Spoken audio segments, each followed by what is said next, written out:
What's up, folks, and how is everybody doing out there? I fixed my shirt. Hope everybody is doing well. Guys, you know what? I put out a video a couple days ago about the Trike and how my Filipino family destroyed my Trike and everything like that. And you guys left a lot of great comments. Really do appreciate all your comments. I read them all. I do read them all. Stay tuned because the Trike is almost done. Matter of fact, the gentleman showed up here the other day. We weren't here, and he wanted to talk to us. And we're going to hook up with him later on today. Go over the Trike, find out how much big money did I spend to fix the Trike. So stay tuned for a upcoming video and update about the Trike. But today I want to talk a little bit about my Filipino family and how my Filipino family saved me thousands. That's right, you heard it, thousands of U.S. dollars. Not thousands of pesos, but thousands of U.S. dollars. You might be saying to yourself, oh, what do you mean? How can they save you money? Because according to the myth and the legends, they're spending your money. You're the ATM walking machine. Gotta love it. Gotta love it. Like I said, the negative comments and the negative stories tend to get viewed more than the positive stories. But let me talk about and explain what I mean. You guys know we came down here from Luzon, but prior to coming down here from Luzon, before we moved, we came down here. We went over what we wanted done inside the house, how we wanted it, how we wanted to expand it, what we wanted to add on. Yes, it's still not 100% complete. My idea of getting down here was to get down here and live in it and slowly bring it up to date how I want it, what I want to do. It's a work in progress. It is what it is, right? You're not going to go out and say, hey, I want to build a house, and 2 days later move into it when it's not completed. We moved in. Yes, it's not completed, but it's livable. We can live in it.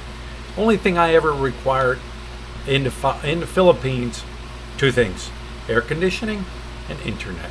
Got them. So anyways, what do I mean by thousands, guys? We went over what we wanted with Let's Uncle and discuss what we wanted done and things like that. And labor alone. I sat and I asked them, how much do you want in labor cost? I got to pay you something. He said, no labor cost, we're family. Just provide us with rice every month to eat. We would send down, how much? 20,000 pesos, little under 400 U.S. dollars a month for rice to feed everybody down here, everybody that was working, everything like that. He did not want any money for labor. And let me think, we had skilled labor. What is this skilled labor? In other words, they're skilled at one trade, at one thing: carpentry, mason work, painter, you name it, they're skilled tradesmen. A skilled tradesman down here gets 900 pesos a day. You heard that right, a day, not a month, not an hour, a day.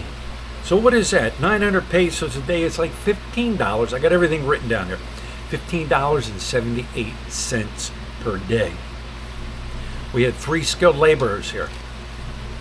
Her uncle, well, both are uncles, skilled laborers, and a cousin. He's a mason. They get 900 pesos per day for their skilled labor. So if you take that, you multiply that by 3, the skilled labor price at 900 pesos per day, you'll get 2,700 pesos per day, or $47.36 for three skilled laborers. You ain't getting that per hour back in the States. What does that add up to per week for the three of them? 16,200 pesos a week, or 28 or $284.21. That might cover one skilled laborer's wage in a day if you're lucky. What does that up to in a month?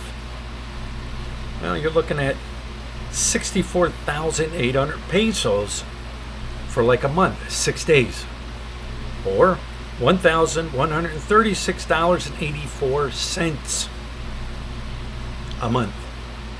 Remember, 3 skilled laborers. What does that cost? 6 months. They worked on the house. It was about 6 months they worked on the house. Well, pesos, 388,800 pesos, or 6 months, $6,821.05, which would be about maybe covering one skilled labor per month wage in the States. They saved me money. All right, I didn't have to go out and find a contractor. I didn't have to go out and hunt down somebody, grab a contractor and hope he finishes the job. Now, did they work at the pace of a skilled or of a fast? What's the fastest? A cheetah? No, probably worked at the pace of a turtle. But you got to understand something too: modern day tools. Where labor time is cut drastically in the States, we have modern tools, hand saws, drills, you name it. Here, everything is hand done. It is what it is. And then we had the laborers. You're talking about guys like Lutz's cousin or Lutz's brother, Lutz's nephew who worked here. They got 600 pesos per day. The guy that sat there and mixed up the concrete, the guy that sat there and cut the wood. Your average typical labor guy, what is that? 600 pesos a day. 2 of them, about $21 a week, and the math goes on. They saved money. They saved me money. Like I said, I didn't have to go find a contractor. Family will do things for you, and they won't ask anything of you. You know, that's like getting back to the trike. They used that trike. Now, my wife reminded me, they used that trike to haul a lot of stuff for the building of this house. Wood. There's another thing they saved me money on. Wood. Cocoa lumber.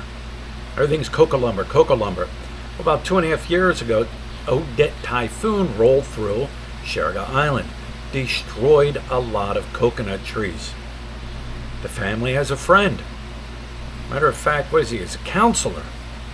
There's a bunch of land up the back. He had a bunch of coconut trees up there that were destroyed. He basically gave us the cocoa lumber out of the coconut trees for next to nothing. Now, granted, the family had to go up. They had to cut the tree down. They had to haul the tree back up here. They had to cut the cocoa tree down to lumber lengths, sort of like going to a sawmill, and they did it all with a chainsaw. All with a chainsaw. There are some skilled Filipinos with chainsaws out in the province. All right? Cut it down to length. Cut multiple boards out of one tree. Gave us, like I said, gave us the wood for next to nothing. Family provided the labor. A little bit of fuel for the chainsaw. Good to go. Didn't have to go down to the lumber yard and pay extra for that. Another thing, having family members that are doing all that saves money also. I know a lot of expats love to get involved in the building of their home. Nothing wrong with that. Good idea. However, you want to go check out every piece of wood. You want to go check out every bag of concrete. You want to go out and check out every price of the sand that's being delivered. You want to go check out what paint. You know what I'm saying? You want to be involved in everything. You're putting your nose in the, the hardware stores. All right?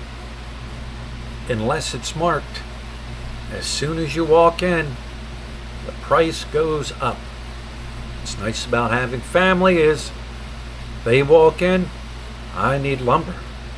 They're not the first ones walking in there. They're not the only ones walking in there asking for lumber. They have no clue what the lumber is used for. That it's going to build the foreigner's house, the rich, expensive ATM walking foreigner, right?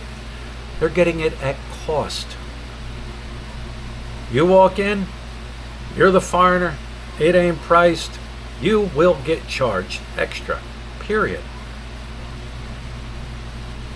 You want to go to the sand pit to find out how much your sand's going to cost. It's going to go up. I need it delivered now. I need a truck. It's going to go up.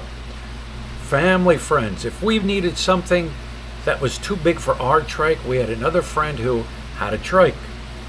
They would load a lot of the plywood up on that trike and bring it up. And you know what he asked in return? He asked my uncle, hey, can you weld something for me on my trike? They barter for things like that down here. But yeah, I mean, and here's another thing, like sand. At one point, sand was a little expensive.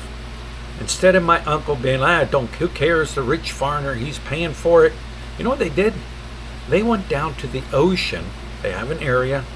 They bagged up sand and brought it up, sifted it, and used it. That's how they used it. Here's another thing. Instead of, rich foreigner, he's got money. He can go out and buy all the cinder blocks we need. He could have done that. You know what they did? They have a hollow block mold here.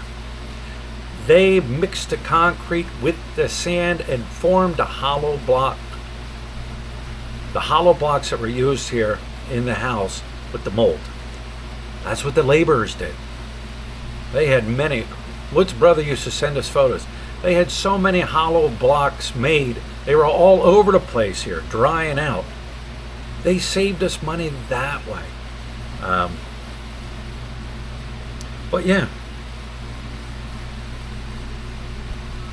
all that work they saved, or all that money they saved me for a bag of rice, or for a couple sacks of rice in a month.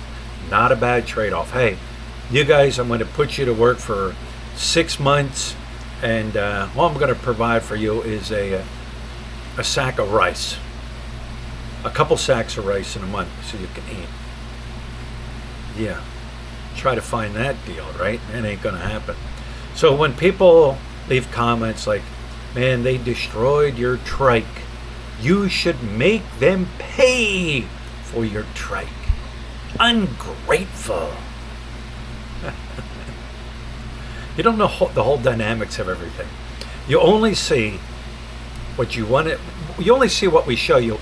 Then you want to, and there's nothing wrong with it, put your own 2 cents in about how you would handle the situation. But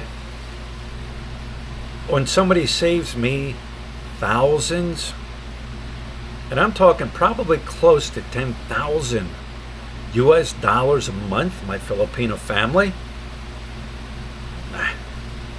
I'm not going to nickel and dime them for something like that. And like I said, they used that trike heavily to haul stuff.